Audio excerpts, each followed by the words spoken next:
అయితే ఈ music therapy గురించి మాట్లాడుకోవాలి మనము. అసలు మ్యూజిక్ థెరపీ ఏంటి?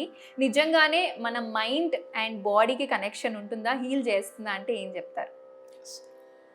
ఇది చాలా ఇంపార్టెంట్ కానీ బేసిక్ క్వశ్చనే. దీనికి 2 విధాలుగా చెప్పచ్చు. ఒక వైద్యుడిగా చెప్పాలి అంటే ఆన్సర్ ఇస్ ఎస్. రైట్. దీనికి ఎవిడెన్సెస్ చాలా ఉన్నాయండి. ఎవిడెన్సెస్ అంటే మన కళ్ళకి కనిపించేది లేకపోతే వినిపించేదే కరెక్ట్ అనేది కాదు. మ్యూజిక్ అనేది మన మైండ్కి సంబంధించి తద్వారా ఫిజికల్గా మన మీద ఇంపాక్ట్ వస్తుంది. ఇది మన పురాణాల్లోనూ ఎనెక్డోటల్ ఎవిడెన్సెస్ అంటారు. అంటే ఎక్కడో ఏదో విన్నట్టుగా పేపర్లో చదివినట్టుగా మనకి కనిపిస్తుంది.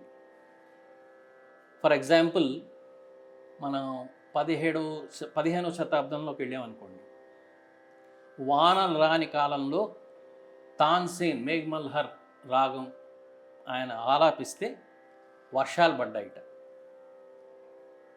అట్లానే 17వ శతాబ్దం 18th సెంచురీలో మనకి త్యాగరాజస్వామి వారు ఒకసారి తిరుమల వెళ్ళడం జరిగింది. వెళ్ళినప్పుడు డోర్స్ క్లోజ్ చేసి పెట్టారు. అప్పుడు ఆయన తెర తీయగా రాదా అని చెప్పి ఒక కీర్తన ఆలపించడం జరిగింది. ఆటోమేటిక్గా డోర్స్ ఓపెన్ అయింది. ఇవన్నీ అనెక్డోటల్ ఎవిడెన్స్, అంటే ఎవరిలో చెప్పగా మనం విన్నది.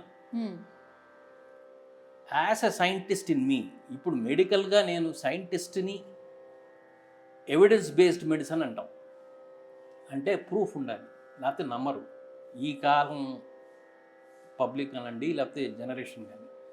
సో దానికి తగినట్టుగానే ఒక రీసెర్చ్ లాగా మొదలుపెట్టాను 10 ఏళ్ల క్రితం. దానికి అస్టౌండింగ్ రిజల్ట్స్ కనపడుతున్నాయి, కనిపిస్తాయి కూడా. అట్ వేరియస్ కాన్ఫరెన్సెస్ మేము ఒక గ్రూప్ ఫామ్ అయ్యి దానిలో ఎలా జరగాలి అనేది మేము చేస్తున్నాం. సో ఇది బాగా అందుకుంటుంది ఫ్యూచర్లో.